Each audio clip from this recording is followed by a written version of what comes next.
धर्मवीर छत्रपती संभाजी महाराज की, भारतरत्न विश्वरत्न डॉक्टर बाबासाहेब आंबेडकरांचा, पुण्यश्लोक अहिल्यादेवी होळकरांचा आवाज नाही येत आहे. शेतकरी एकजुटीचा, शेतकरी एकजुटीचा. वा. सरकारने कर्जमाफी दिली, अर्ज GR काढायची घाई केली आणि त्याच्यामध्ये सगळ्यात जास्त जाचकाठी लावल्या. मला सर्वात सुरुवातीला हे मेन्शन करायचंय की ही कर्जमाफी फसवी असणार आहे हे आधीच माहिती होतं. जेव्हा काही दिवसांपूर्वी शेतकऱ्यांच्या नावाने आंदोलन झालं आणि मुंबईला बोलून त्याच्यामध्ये काही झालं, त्यावेळेसच समजलं होतं की सरकार फक्त शेतकऱ्यांच्या तोंडाला पानं पुसायचं काम करणार आहे. काम करणार आहे माहित होतं, ते पुढे जाऊन सिद्धही झालं. काहींना आमदारकी भेटली, काहींना वचनं भेटली, पक्ष विलीन झाले आणि सरकारने त्यानंतर GR काढला. GR मध्ये 2 अटी अशा आहेत ज्याच्यामध्ये अख्खी खुट्टी टोकलेली आहे. ज्या शेतकऱ्यांनी 2019च्या कर्जमाफीमध्ये लाभ घेतलेला आहे अशा शेतकऱ्यांचं कर्ज माफ होणार नाही. त्याच्यामध्ये तुम्हाला 50,000 लाभ भेटेल,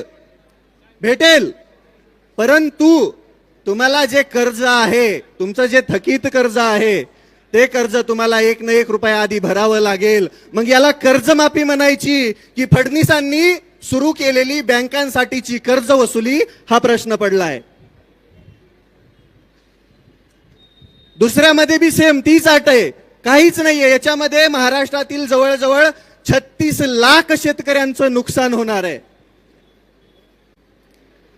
मग कर्जमाफी द्यायचीच होती तर सरसकट द्यायची ना, ढोंग कशाला करायचं? जर तुम्हाला शेतकऱ्यांचा एवढाच कळवळ आहे तर सरसकट द्यायची. पण नाही, आजपर्यंत तुम्ही 2014 पासून बघत आलेला आहात. समित्या आणि निकषांमध्ये सरकार फसलेलं आहे. मागच्या 10 ते 12 वर्षामध्ये जेवढं काही सरकार आली त्याच्यामध्ये मध्ये एक कर्जमाफी झाली, त्याच्यामध्ये सरसकट दिली होती. पण यांनी 2 कर्जमाफ्या दिल्या, त्या 2 कर्जमाफ्यामध्ये फक्त निकष लावलेले, तर त्याच्यामध्ये दुसरं काहीच नाहीये. या निकषांमध्ये शेतकऱ्याला कोणतीही कर्जमाफी भेटत नाहीये. माझ्या वडिलांच्या नावावरती 35,000 रुपयाची सोसायटी आहे.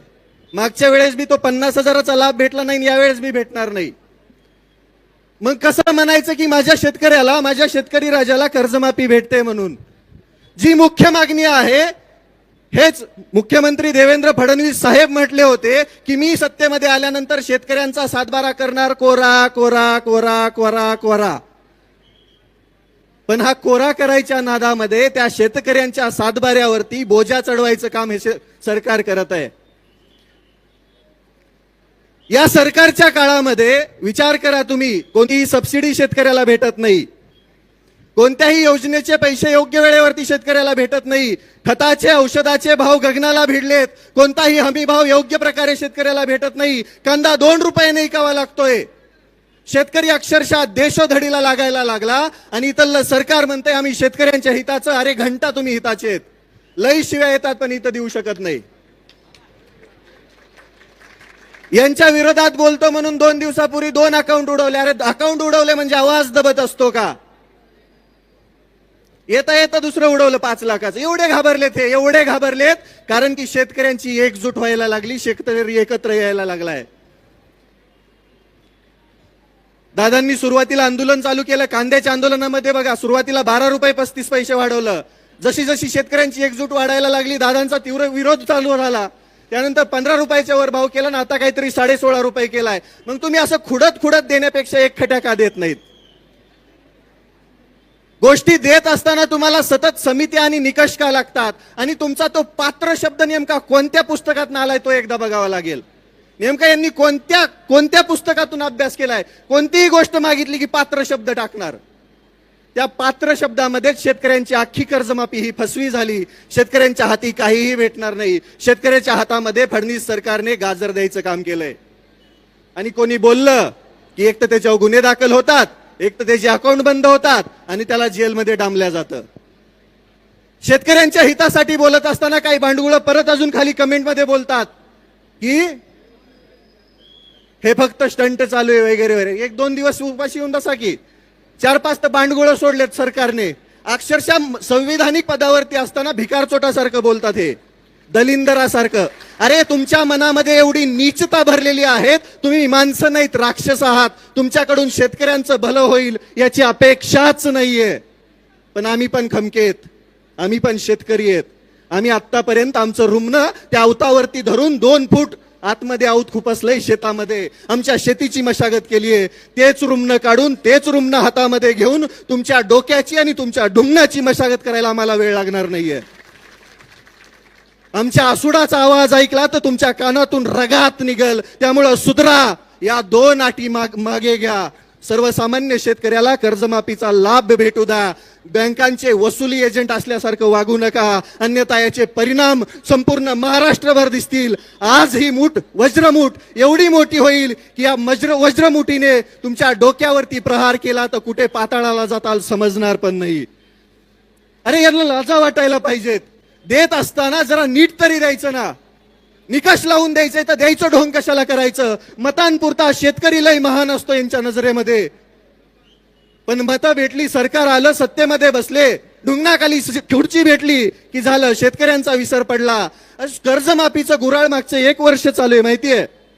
आता GR काढलाय. GR काढताना म्हणले की आचारसंहिता झाल्यावर, मग GR बी आचारसंहिता झाल्यावरच काढायचं ना. म्हणजे प्रत्येक वेळेस फक्त फसवायचं, प्रत्येक वेळेस शेतकऱ्याला फक्त तोंडाला पानं पुसायची आणि प्रत्येक वेळेस शेतकऱ्याला फक्त खेळवत ठेवायचं. हे काम हे इथलं सरकार करतं, हे पाप आहे. सर्वसामान्य शेतकऱ्याच्या अडचणी काय आहेत काय माहिती यांना. मंत्रालयाच्या AC मध्ये बसून यांना निर्णय घ्यायला काय लागतंय. कधी या आमच्या शेतामध्ये आऊत आणून दाखवतो तुम्हाला काय त्रास असतो ते. देशोधडीला लागलाय शेतकरी आणि त्याच शेतकऱ्यांवरती वार करायचं काम हे सरकार करतंय. या सरकारला धडा शिकवण्यासाठी शेतकऱ्यांना आता एक या. जात धर्म पंथ सगळं बाजूला ठेवा, ते पक्ष बाजूला ठेवा आणि आता एक या. आजपर्यंत शेतकऱ्यांची एकजूट झाली नाही, म्हणून सगळ्यात जास्त अन्याय कोणावरती झाला असेल तर तो शेतकऱ्यावरती झालेला आहे. 1 लाख कोटीचे प्रोजेक्ट आहेत त्यांचे, त्याच्यामध्ये सगळ्यात जास्त नुकसान शेतकऱ्यांचं आहे. ज्या शेतकऱ्यांकडे 4-2 एकर जमीन आहे ती घेण्याचा पण घाट या सरकारने घातलाय. शक्तीपीठाचं तुम्हाला माहितच असेल.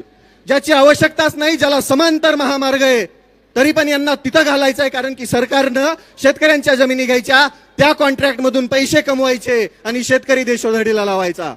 माझी स्पष्ट मागणी आहे सरकारला, तुम्ही जर या 2 जाचकाठी लवकरात लवकर मागे घेऊन सरसकट सर्व शेतकऱ्यांना 2 लाखांपर्यंत कर्जमाफी नाही दिली तर आम्ही मंत्रालयावर पण धडकायला कमी करणार नाही. आम्ही त्यावेळेस आमच्या हातात रुमणं असेल आणि खांद्यावरती आसूड असेल, त्याचा वार आणि त्याचा आवाज तुमच्या कानामध्ये घुमल्यावरती तुम्ही लाईनीवरती येणार, वटणीवर येणार. वाटोळं झालंय शेतकऱ्यांचं. कोणत्याही योजनेला निधी नाहीये, फंड नाहीये. सर्वसामान्य शेतकऱ्याच्या आता पेरण्या तोंडावरती आहेत, बियाणं व्यवस्थित उपलब्ध नाहीये. या वर्षी तर दुष्काळाचं सावट आहे. खुद मुख्यमंत्रीच म्हणताय की 1950 सारखा दुष्काळ पडणार आहे जणू. मग याच्यामध्ये शेतकरी कसा जगणार नेमका. त्याच्या डोक्यावरती कर्जाचा डोंगर असताना तो सर्वाईव्ह कसा करणार, जगणार कसा आणि तो पुढे त्याचं कुटुंब कसं जगवणार, हा प्रश्न आहे शेतकऱ्यांच्या पुढे. काही नसतंय, सर्वसामान्य शेतकऱ्याच्या हातामध्ये काही सुद्धा नाहीये. बियाण्यांपासून ते विक्रीपर्यंत सगळं काही सरकार ठरवणार आणि ज्यावेळेस माल येतो त्यावेळेस पण त्याचा भाव बी सरकार आणि आडते व्यापारी ठरवणार. शेतकऱ्याच्या हातामध्ये धतुरा कायमस्वरूपी तेच लागत आलंय. सर्वसामान्य शेतकऱ्यांना लुटायचं काम इथलं सरकार करत असताना आपण शांत बसून चालणार नाही. माझी त्या सर्व महाराष्ट्रातील शेतकऱ्यांना विनंती आहे, आज आमदार रोहितदादा पवारांच्या पाठीमागे उभं राहावं लागेल. 3 दिवसापासून पोटात अन्नाचा कण नाहीये. हे आपल्यासाठीच चालू आहे. जर माफी झाली तर ते सगळे 36,000 शेतकरी त्या निकषांमध्ये बसणार आहेत. त्या 36 लाखांपैकी कमीत कमी 36,000 तरी इथं दिसायला पाहिजेत. त्याच वेळेस इथल्या सरकारवरती दबाव बसणार आहे. माझी महाराष्ट्रातील सर्व शेतकऱ्यांना विनंती आहे, कुठं बी असा पण पंढरपुरात दिसा. आजपर्यंत तुम्ही वारकरी बनून इथं आला होतात, आता एकदा शेतकरी बनून पंढरपुरात यायची वेळ झाली आहे. आमदार रोहितदादा पवारांचे हात बळकट करायची वेळ झाली आहे. हे तुमच्यासाठी चालू आहे फक्त. याच्यामध्ये कोणता स्वार्थ, कोणता स्टंट किंवा अजून काही नाहीये. मुळातच या राज्यामध्ये विरोधक ठेवायचाच नाही असा सरकारचा घाट आहे. त्याच्यासाठी 4-2 भिकारचोट सोडलेली येतं. काल एक जण बकवास करत होता दलिंदर, अरे 2 मारावे वाटले, आई शपथ सांगतो, नाव घेतलं लई बुडाला आग लागल, घेणार नाही, तुम्हाला समजून गेला असेल. लाजा वाटत नाहीत का तुम्हाला बोलत असताना? लाजा, अरे जनाची नाही मनाची तरी ठेवा ना. कोणीतरी शेतकऱ्यांसाठी लढत असताना तो स्टंट कसा असू शकतो? आम्ही तर तुमच्या सरकारमध्ये घेतलेल्या त्या कडूला बी पाठिंबा दिला होता ना. निघाला भिकारचोट, आम्ही काय करावं त्याला? शेतकऱ्यांच्या जीवावरती पोळी भाजणारी माणसं अशीच असतात. पण इथं नाहीये ना तसं. मागचा जर विचार केला तुम्ही तर कांदा आंदोलनामध्ये शेतकऱ्यांचा फायदा झाला दादांनी आंदोलन केल्यानंतर. मग या आंदोलनाचा पण फायदा शेतकऱ्यांना होणार आहे हा विश्वास आहे आम्हाला. आणि आम्हाला माहितीये की हे स्वाभिमानाचं रक्त आहे, हे शेतकऱ्यांसाठी लढणारं रक्त आहे. म्हणून आमचा जाहीर पाठिंबा दादाला आहे. आता माघार नाही. जोपर्यंत या 2 जाचकाठी सरकार रद्द करत नाही, जोपर्यंत सरसकट सर्व शेतकऱ्यांना 2 लाखांपर्यंत कर्जमाफी सरकार देत नाही, तोपर्यंत आम्ही माघार घेणार नाही. आता आम्ही शांततेमध्ये आहोत, आता आम्ही शांत बसून आहोत. याचा अर्थ असा नाही की आम्ही शंड आहोत. आम्हाला लढायचंही माहितीये. छत्रपती शिवरायांचा वारसा सांगतो आम्ही. डॉक्टर बाबासाहेब आंबेडकरांनी दिलेलं संविधान, त्यांनी दिलेलं सगळं साहित्य वाचून इथं अन्यायाविरुद्ध लढणारे हात आहेत आमचे. सर्वसामान्य शेतकरी शिक्षित नसला, पाठीमागे असला तरी त्याला लढायचं कसं हे माहितीये. आम्ही लढणार, तोपर्यंत लढणार जोपर्यंत शेतकऱ्यांना त्यांचा हक्क भेटणार नाही. आम्ही लढत राहणार, शेवटच्या श्वासापर्यंत लढत राहणार. उद्ध्वस्त व्हायला लागली आहे शेती, उद्ध्वस्त व्हायला लागलाय शेतकरी, आणि उद्ध्वस्त व्हायला लागलेत शेतकऱ्यांची कुटुंब. आमच्या शेतीवरतीच आमची लेकरं मोठी होतात, शाळा शिक्षण घेतात. पण नाही, बाकी काही असेल, फक्त आणि फक्त शेतकऱ्यांचं रक्त पिण्याचं काम इथलं सरकार करत असेल तर यांना धडा शिकवायची वेळ आली आहे. आणि माझी त्या प्रत्येक स्टंट म्हणणाऱ्या भिकारचोटाला विनंती आहे, त्या आझाद मैदानामध्ये लोळत असताना आम्ही बघितले डुकरावानी. तुझे कसले स्टंट होते आम्हाला बी माहिती आहे. आणि जर लईच हिंमत आहे तर माझा पट्ट्याचा आता चॅलेंज आहे, 15 दिवस तू शेतकऱ्यांसाठी उपाशी राहा, तेव्हाच आम्ही समजू की तू बी शेतकऱ्याची औलाद आहे. तू पण शेतकऱ्यांसाठी लढतोय, तू पण सरकारमध्ये राहून शेतकऱ्यांच्या हक्कासाठी भांडतोय. हाय हिंमत नाही. सत्तेच्या वळचणीला बसणारी ही भांडगुळ कधीच सर्वसामान्य शेतकऱ्यांचं हित बघू शकत नाही. आणि जो शेतकऱ्यांसाठी लढतोय त्यांना पाठीमागं ओढण्याचं काम इथली हीच भांडगुळ करतायत. अजून एक होतं, मंत्री झालंय पाठीमागून येऊन, समजलं असेल, म्हणे शेतकऱ्यांच्या नावाने वोट बँक. अरे वोट बँक तर तुम्ही चोरली शेतकऱ्यांची, शेतकऱ्यांना खोटी आश्वासनं देऊन. आणि प्रत्येक वेळेस राजकारण नसतं, कधी कधी समाजकारण आणि शेतकरी पण असतो, तो बघा. आणि इथून पुढे शेतकऱ्यांवरती कोणी अपशब्द बोलत असेल, शेतकऱ्यांना मागं ओढत असेल तर त्या भिकारचोटाला धडा शिकवायचं काम शेतकरी करेल. इथून पुढे शेतकऱ्यांना कोणी बोलायचा प्रयत्न करेल, मागं ओढायचा प्रयत्न करेल, शेतकऱ्याला नीच दाखवायचा प्रयत्न करेल तर तिथल्या तिथं त्याला धडा शिकवला जाईल. त्याच्या डुंगणावरती चाबकाचे आसुडाचे वार उमटवले जातील. ही वस्तुस्थिती आहे. लढावं लागेल राजांनो. ज्या सरकारला आपण स्पष्ट बहुमतामध्ये निवडून दिलंय, आता कसं निवडून आले ते तुम्हाला बी माहिती आहे. पण ते निवडून दिल्यानंतर आपल्यासाठी काम करायचं सोडून हे स्वतःची घरं भरण्याचं काम करतायत. आणि ही घरं भरत असताना आपल्याला लढावं लागेल, कारण की या राज्यामध्ये विरोधी पक्षनेता आपण ठेवलेला नाहीये. आपली चूक आहे ती. कधी पण मतदान देताना निम्म निम्म देत जा. इथून पुढे म्हणजे आपले हक्क मिळत असताना निदान विरोधी पक्षनेता असेल. आणि विरोध नसतोच हा, मुळात हक्क मागण्यासाठी केलेला हा अट्टास असतो. उपाशी राहायला कोणालाही आवडत नाही. 12 तास जर जेवण नाही केलं तर डोकं भनभन भनभन भनभन करतं, अंग थरथर कापतं, समजत नाही काही. त्या परिस्थितीमध्ये जर कोणी उपोषण करतंय तर त्याला पाठबळ देणं आपलं काम आहे. माझा स्पष्ट शब्दामध्ये या सरकारला इशारा आहे, तुम्ही लवकर वटणीवरती या, नाहीतर आम्ही या पंढरपुरातून तुमच्या मंत्रालयामध्ये यायला वेळ लावणार नाहीत. आणि त्यावेळेस 1-2 नाही, 1 शेतकरी लाख शेतकरी असेल त्यावेळेस तुम्हाला खरं समजेल शेतकऱ्यांची ताकद. शेतकऱ्यांसाठी लढत असताना सगळ्यात जास्त त्रास हा सरकारच सर्वसामान्यांना देत आहे. तुम्ही तर बघितलं, आता मी तुम्हाला दिसत नसेल कुठं, पण तुमच्या हृदयावरती नाव कोरलेलं आहे. ओळखता ना सगळे? सकाळी सकाळी 5 लाखाचं उडवलं. काय फरक पडणार त्याने? काय फरक पडणार सांगा ना? ज्या लोकांच्या हृदयामध्ये क्रांतीची मशाल पेटवणारा तो क्रांतीवीर हा शेवटपर्यंत क्रांतीवीरच असतो. शेवटपर्यंत तो क्रांतीची मशाल त्या सर्वसामान्यांच्या हृदयामध्ये पेटूनच जातो. त्याच कर्जमाफी, फसव्या कर्जमाफीच्या विरोधामध्ये क्रांतीची मशाल आमदार रोहितदादा पवारांनी पेटवायचं काम केलंय. आमचा त्यांना जाहीर पाठिंबा आहे. तुम्ही सर्वजण कायमस्वरूपी, जोपर्यंत या जाचक अटी रद्द होत नाहीत तोपर्यंत आम्ही इथून हलणार नाही. आता आम्ही माघार घेणार नाही. आणि तुम्हाला वाटत असेल इग्नोर करताल, तर इथून पुढे महाराष्ट्रातील त्या चौकामध्ये त्या प्रत्येक शेतकऱ्याने जमायचंय आणि इथल्या सरकारला धडा शिकवण्यासाठी, इथल्या व्यवस्थेला धडा शिकवण्यासाठी प्रशासनाला निवेदन देऊन त्या प्रत्येक ठिकाणी आंदोलन करायचंय. तुम्ही पंढरपूरला येऊ शकत नाहीयेत ना, तर महाराष्ट्रातल्या कोणत्याही कोपऱ्यामध्ये तिथून आंदोलन करा आणि आमदार रोहितदादा पवारांना पाठिंबा द्या. त्याच्यामध्येच तुमची लढाई यशस्वी होईल आणि तुम्हाला तुमचा हक्क, तुम्ही मागितलेली कर्जमाफी भेटण्याचं काम होणार आहे. त्यामुळे एकत्र या, लढा. एकत्र आलात तरच आपल्याला आपला हक्क भेटणार आहे. वाटोळं केलंय या सरकारने, वाटोळं. कधी बघा जाऊन सर्वसामान्य शेतकऱ्याच्या शेतामध्ये जाऊन, बांधावरती जाऊन परिस्थिती. खताचे भाव गगनाला भिडलेत, गगनाला. बियाणं भेटणार नाही अजून 2-4 पाऊस झाले तर. आधी स्टॉक झाला काही जणांकडे, मग हळूहळू बाहेर काढणार. मगाशी मी एक पोस्ट वाचली, लई इंटरेस्टिंग होती, लई इंटरेस्टिंग. ते आपल्या अन्न आणि औषध भेसळ प्रशासनाचे आयुक्त म्हणून तुकाराम मुंडे साहेबांची आपल्या नियुक्ती केली आहे.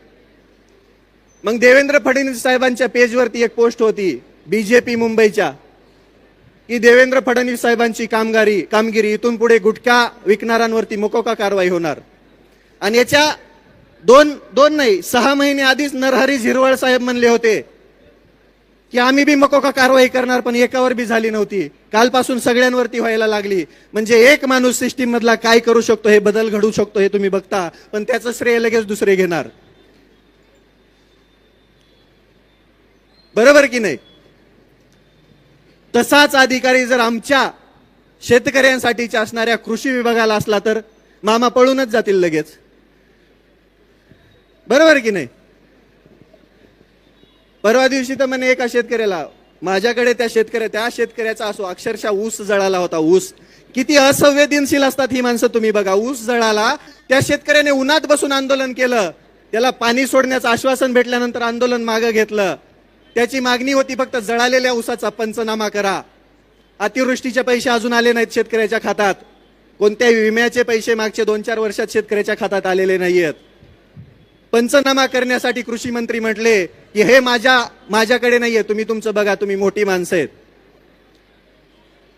हे मनाने भिकारडे असणारी लोक आहेत. मनाने, पैशाने लय श्रीमंत आहेत हे, पण मनाने अक्षरशः भिकारडे. कारण की यांच्या मनामध्ये शेतकऱ्यांसाठीचा कसलाच प्रेम नाहीये, ना भाव आहे, ना शेतकऱ्यांचं भलं करण्याची ताकद आहे यांच्यामध्ये.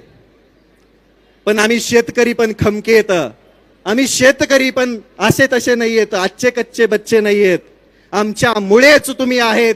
तुम्हाला उद्ध्वस्त करायला आणि तुम्हाला उकडून फेकायला या शेतकऱ्यांच्या लेकरांना, शेतकऱ्यांना वेळ लागणार नाही. त्यामुळे सुधरा बांडगुळांनो आणि शेतकऱ्यांची सरसकट कर्जमाफी करा. शेतकऱ्यांना 2 लाखापर्यंतचा कर्जमाफीचा लाभ सरसकट द्या. तसल्या अटीतटी तुमच्याकडेच ठेवा. तुम्ही पैसे कमवताना, तुम्ही भ्रष्टाचार करताना अटीतटीच लावतात का, याचा पण विचार करा. परत एकदा सांगतो, रविराज साबळे पाटीलच नव्हे, या महाराष्ट्रातला तो सर्व शेतकरी, ज्या शेतकऱ्याला आज गरज आहे कर्जमाफीची, ज्या शेतकऱ्याला गरज आहे त्यांच्या हक्काची, तो प्रत्येक शेतकरी आमदार रोहितदादा पवारांच्या आंदोलनाला, या उपोषणाला पाठिंबा देत आहे. सरकारने लवकरात लवकर जागं व्हावं, अन्यथा आम्ही रस्त्यावरती उतरलोत, आम्ही शांततेचा मार्ग सोडला तर तुम्हाला खुर्च्या सोडून पळून जावं लागेल. तुम्हाला खुर्च्या सोडून अक्षरशः महाराष्ट्र सोडून पळून जावं लागेल. त्यामुळे लवकरात लवकर या आंदोलनावरती तोडगा काढा आणि ज्या जाचकाठी लावल्यात त्या मागे घेऊन सरसकट सर्व शेतकऱ्यांची कर्जमाफी करा. एवढं बोलतो. माझ्या पाठीमागे एकदा घोषणा देताल, जय जवान जय किसान, जय जवान जय किसान, भारत माता की जय, छत्रपती शिवाजी महाराज की जय, धर्मवीर छत्रपती संभाजी महाराज की जय, डॉक्टर बाबासाहेब आंबेडकरांचा, विजय असो, अहिल्यादेवी होळकरांचा, विजय असो, जय जवान जय किसान. जय जवान. धन्यवाद. जय हिंद. जय